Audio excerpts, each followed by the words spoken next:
local pond, took off all of their clothes, folded them up into two nice little neat bundles, got in the water. They started doing the backstroke, the side stroke. They were having water fights. They were playing games like Marco Polo. That was kind of weak. I know y'all can do better than that. Come on now, Marco Polo. Now that's what I'm talking about. Because I don't do no old school presentation. You guys know what old school presentation is?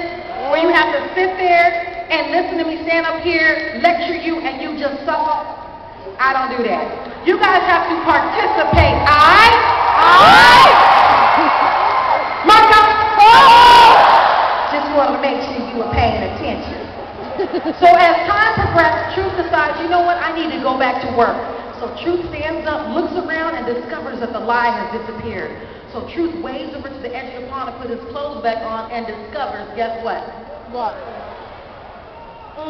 His clothes have been stolen.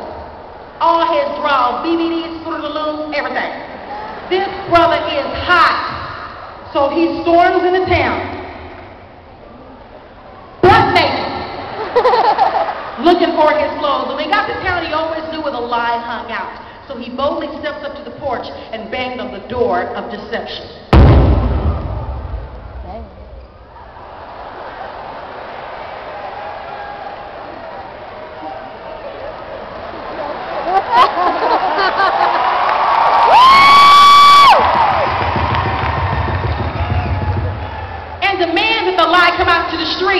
Because they were going to have it out.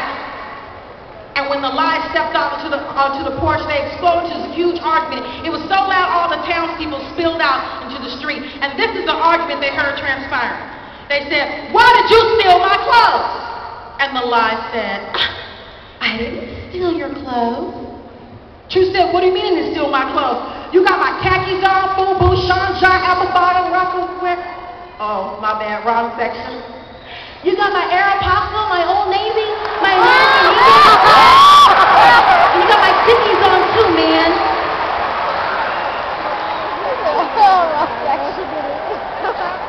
And so the lion turned to him and he said, "My friend, these have always been my clothes." So the townspeople were confronted with the exact same question every single one of us is confronted with right now in this arena and every morning when you wake up, and that is this. Who are you going to believe? A lie in Truth's clothing or the naked truth? If you're brave enough to hear the butt-naked truth about sex this morning, I need y'all to make some noise. All right.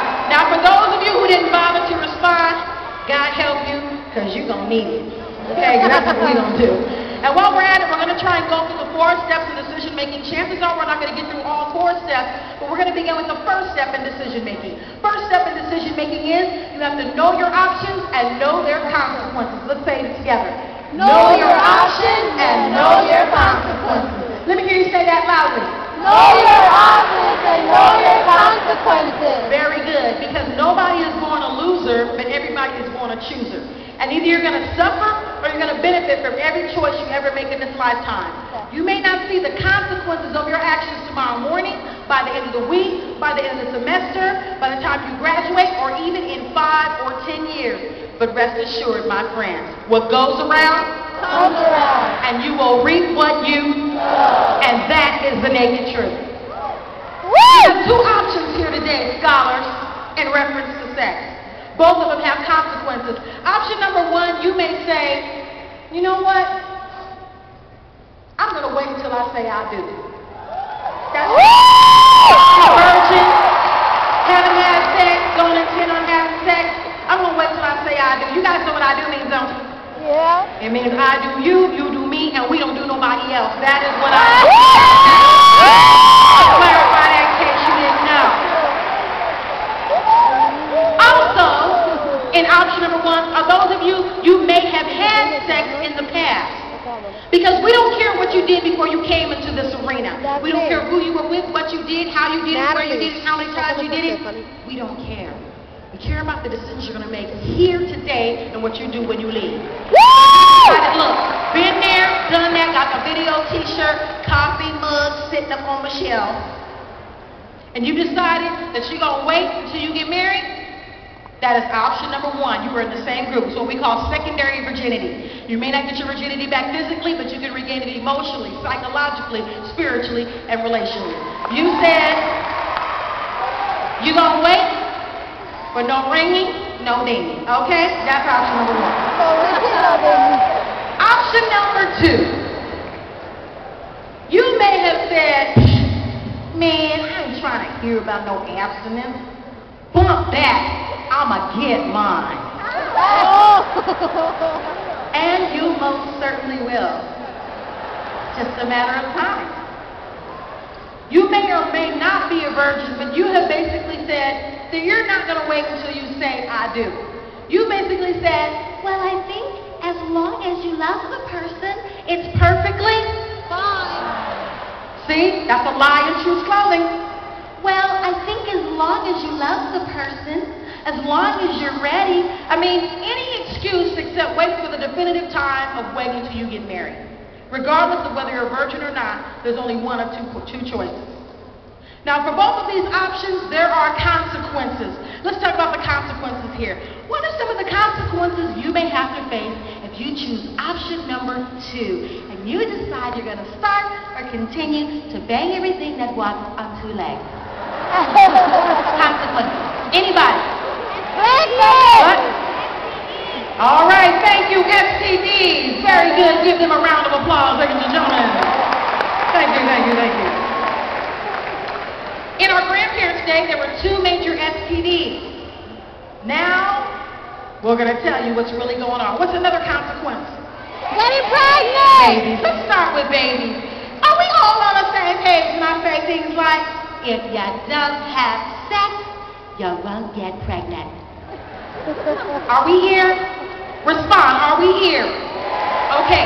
Now, I know the dub factor is like a 10 on that, but I kid you not, I am not making this up. That same prep school I was telling you about in Beverly Hills, as soon as I finished my presentation, home chick's girlfriend came up and she said, I don't know what happened. It's like I woke up one morning and I was pregnant.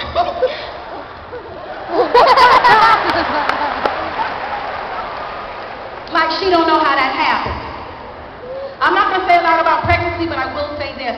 Nearly 1 million teen girls get pregnant every year. How many? Million. How many? 1 million. Half are fathered by men over the age of 22. Yes. So this tells me something about you ladies and gentlemen. See these guys over the age of 22? You should be out of college at 22 or in graduate school with a real job, and you're hanging out at the middle school and the high school? Now I just want to ask you, now you know these guys, they're the ones who are parked outside school in the car down the street. That's not their older brother. Yeah. And by the way, ladies, that's their mama's car they drive. Oh. Half teen pregnancies are fathered by men over the age of 22. And 2/3 of that who are impregnated are involved with guys who are over the age of 28. Oh. Now I ask these guys, why are you hanging out at the middle school and the high school? Why do you think that is? Somebody said easy. Yes. Because you're easy. Don't get mad at me. I'm just telling you what he said. He said you're easier to impress. Because the girls their own age, my parents wouldn't give them the time of day because they're scrubs. Woo! Yeah. Can't get a girl his own age. And so, you know what? I asked them the second question. The second most popular answer they give is because, oh, the girls in middle school and high school, they fresh. Not fresh as in fine like me. You know how we do. No, you know I'm kidding. Fresh as in fresh meat. They say, you know what, they're probably virgins, haven't a lot of sexual experience, so they encourage them to have sex with them, then they know that they won't get an STD. But that doesn't mean that you won't. Average teen girl who has sex for the first time. When?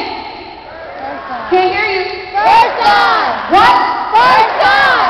Average teen girl who has sex for the First time. get at least one STD first time having sex. Just thought you might want to know that, ladies. Gentlemen, it's also said something about you. If over half the teen pregnancies are followed by men over the age of 22, this shed some light on reality. Now, I know you guys